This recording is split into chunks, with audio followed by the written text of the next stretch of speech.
In July 1916, the Battle of the Somme began on the Western Front. 20,000 men died on the first day. In 5 months, over 500,000 Allied troops were wounded or killed.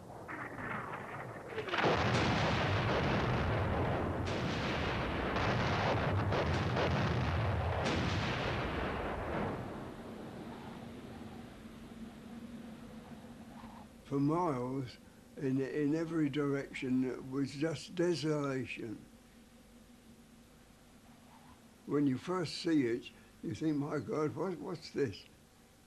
Everything's swept to the ground, just piles of bricks, tree stumps sticking up for miles and miles. The whole of the Somme area, to me, was like that. Death? Oh, yes. Oh, yes. It's the first time I'd ever seen death.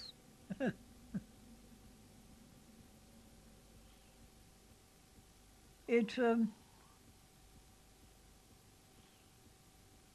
was so shocking on the first time that one,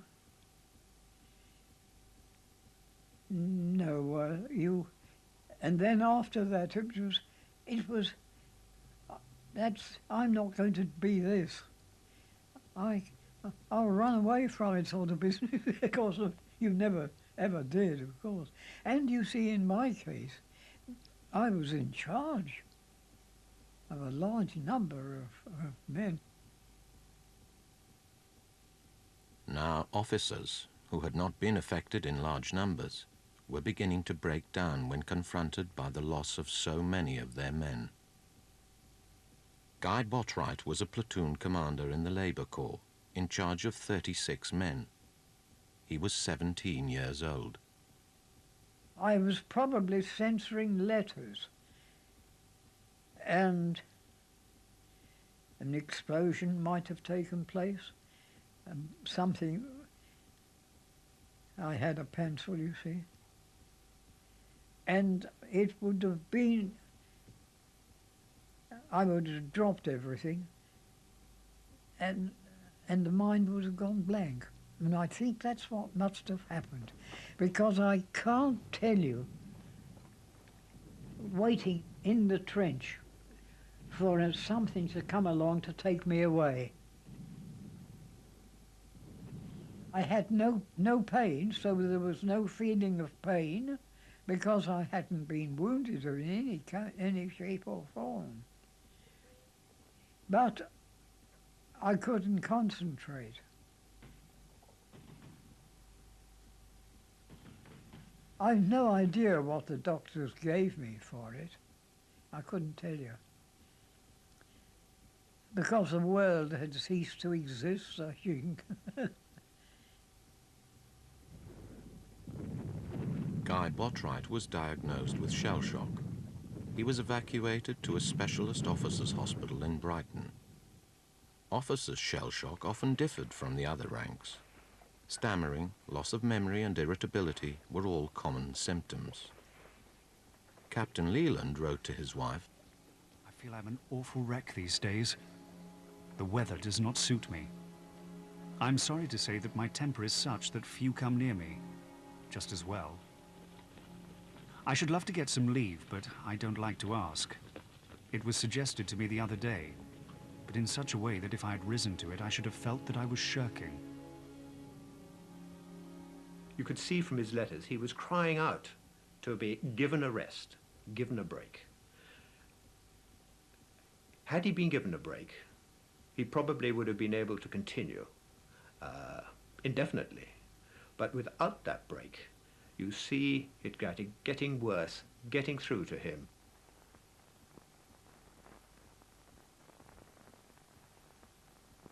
Shell shock was creating a loss of manpower, and this slowly but surely became more and more obvious, but it became blindingly obvious at the Battle of the Somme, when 35,000 men broke down. And the army authorities could not ignore this anymore. They had actually been working towards this. the work of Myers and others, had been treating and were treating people successfully up until this time. But this was the real major loss. It had been learnt from previous wars that disease, injuries, they could certainly cut your manpower down, but now they had to accept that the psychological response to warfare could do the same. In response to the crisis, the War Office took action. More specialist hospitals were opened throughout the country. Moss Side Military Hospital at Maghull in Liverpool had room for 500 patients, all from the ranks. Under Dr. Richard Rouse, a Freudian psychologist, a team of doctors were recruited to treat the shell-shocked men. The army, usually conservative in such matters, was so desperate for a solution to the problem that they were happy to place their faith in the new treatment. The Maghull doctors believed that the cause of the men's condition was a traumatic event, which had been repressed and now lurked in their unconscious. The trauma might be revealed through the analysis of their dreams. The theory suggested that if you recounted your tale, if you recounted your nightmares, if you talked about it, felt the emotion with the story, you could let it go. It would somehow lose its power of control over you. Dream analysis seemed to work. In 1916, Richard Rouse, the medical superintendent at Maghull, wrote about his methods in The Lancet. He described one man who was tormented by a fearful nightmare. In his sleep, he was heard to shout, "It was an accidental shot. Yes, Major, it was not my fault." Exploring the man's unconscious mind revealed his terrible secret. It emerged that the man had mistakenly shot a wounded comrade crawling back to the lines through no man's land. After unburdening himself of this memory, the patient was healed. It was the birth of the talking cure. The psychoanalysts had to probe deeper and deeper, which made it very terrible for those looking on, which was a sister or staff nurse. Mary Jolly worked alongside the psychoanalysts at another military hospital, the Radcliffe in Nottingham. She helped nurse the most traumatized. Many of them were being asked questions that were distressing them very much. But the psychoanalysts had to get to know what was causing the trouble. There was one instance where the psychoanalyst was trying to get out of the man's mind, and he was having great difficulty in probing. And in the end he got it out that he had seen tanks go into battle, and lying in the path of the tanks was wounded men. They just mowed over them. They had to go on. Your emotions were disturbed too, you know, because they disturbed you. You know, it was a painful thing to see a man quite out of control. Not good to see a man in tears. And you had to be there. That was distressing for those looking on. Many of the Maghull doctors, like psychologist Tom Peer, developed a genuine sympathy for their patients. Working-class men who, in peacetime, they would never have had the opportunity to treat. My father felt very deeply for them, there's no doubt about that. And he would tell you of a particular case and this man's background and the sort of family that he came from, and that the families would not understand. This was the sad thing, that even when the chap was so-called cured, and some of them went back to the front and some of them didn't, but he was afraid that their families would never be able to understand what had happened. The revolutionary methods pioneered at Magal were a success. 2/3 of those discharged were declared fit, only to be sent back to the slaughter. The Magal doctors never forgot that curing a patient might send him back to the very cause of his breakdown, the fighting in France. It was an ethical dilemma at the heart of their work. I think my father would have been extremely unhappy at the idea that this medical treatment that he was helping to give would be used in order to sign them off as fit and send them back to the trenches. I'm quite sure it would be a very sad thing, but he didn't talk about that. And in a way, of course, that hospital was run as a military hospital. He was under military discipline. The army was always concerned, with some justice, that men might be faking shell shock in order to escape military service. This man pretended that he couldn't keep food down. He vomited back any meal that he was given. And he didn't lose weight.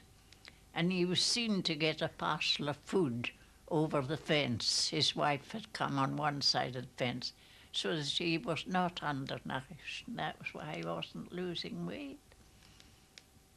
That was malingering. The problem was that without an obvious physical wound, it was very difficult to tell the difference between a man who was shirking and one who had genuine symptoms of mental distress. Of course, the real debate is whether this is unconscious or consciously created. And I think that's where a lot of the difficulties came along. Were these people malingering? This is a great theme throughout military psychiatry. And all of the psychiatrists I've read say that malingering was rare. In June 1916, the War Office formally recognized that shell shock was a genuine war wound and had ordered that the condition should be treated as such. But unofficially, many continued to regard it as no more than cowardice. A case of shell shock could devastate the morale of a unit.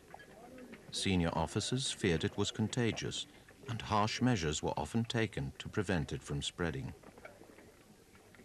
The officer, perhaps in charge of a group, and one fella cracks up, he's got to, the officer has got to be careful or to watch that the rest of his men don't crack up with him. There have been cases, I believe, even of men being shot by their officer for absolute cowardice, which the poor fella can't help it, but he's just breaking down. Although shell shock was now recognized by the War Office as a medical illness, it could not be used as a form of defense at a court-martial. A soldier charged with cowardice or desertion was either insane or responsible for his actions and should be shot. Private Harry Farr was a 26-year-old Londoner serving with the 1st West Yorkshire Regiment. He had been in France since the outbreak of war and had spent months in the trenches. In May 1915, Father was put into hospital at Le Havre and he was suffering from shell shock. Well, he'd always written to Mother and kept her posted of how things were going, but the letters that came from him in the hospital, he had to dictate to the nurse because he was so traumatized, his hands were shaking so much, he just couldn't write the letter. And that was the last letter that Mother ever got from my father.